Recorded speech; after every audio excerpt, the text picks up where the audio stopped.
அதாவது தானே தோன்றியதனால் தான் தோணி, தானே தோன்றினான். இப்ப நம்ம அம்மாவுக்குலாம் சிலைலாம் வைக்கிறான், உருவம் வைக்கிறான், மரத்தை நடுறான், அதை பண்றான், இதை பண்றான். ஆனா அந்த தாந்தோணி அம்மா மட்டும் தானே தோன்றினாங்களாம். அவங்கள யாரும் உற்பத்தி எல்லாம் பண்ணல, அவங்களே தானே உற்பத்தி ஆனவங்க. அதனால்தான் தான் தோன்றிய அம்மா. அம்மையே பார்வதி தாந்தோணி தாந்தோணி தாந்தோணி உமையே சமயமா. உனக்கு செவி கேக்குதா கேட்கலையே தெரியல, உன் அடிமை பிள்ளை இந்த வேலையில உன்னை அழைக்கிறேம்மா. தாந்தோணியம்மா மாதவன் தங்கரி மரகதா வள்ளினி மணிமந்த காலினியே மாயா சொருணி மகேஸ்வரியானானி மலையறையன் மகளாயானானியே. அம்மா மலையறையன் மகளாயானானியே.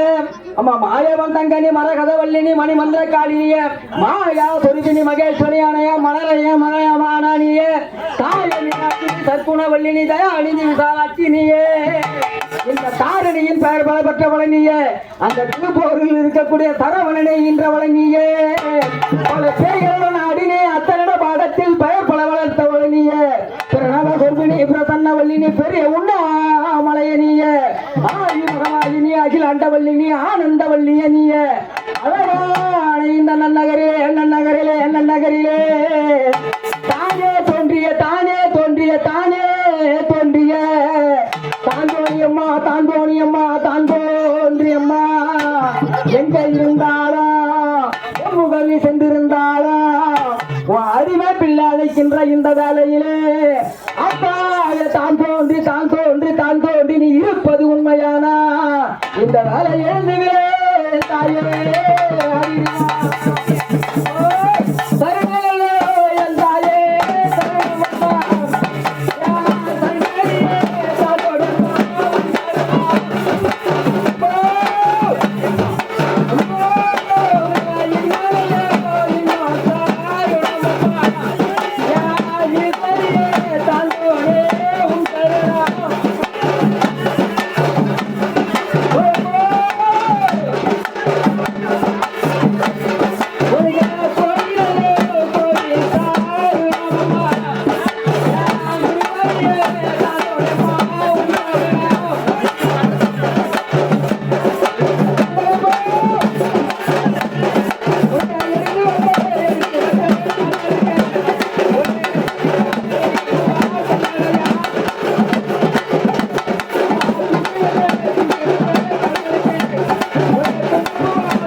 அம்மா கொத்து பிறந்தே எடுத்து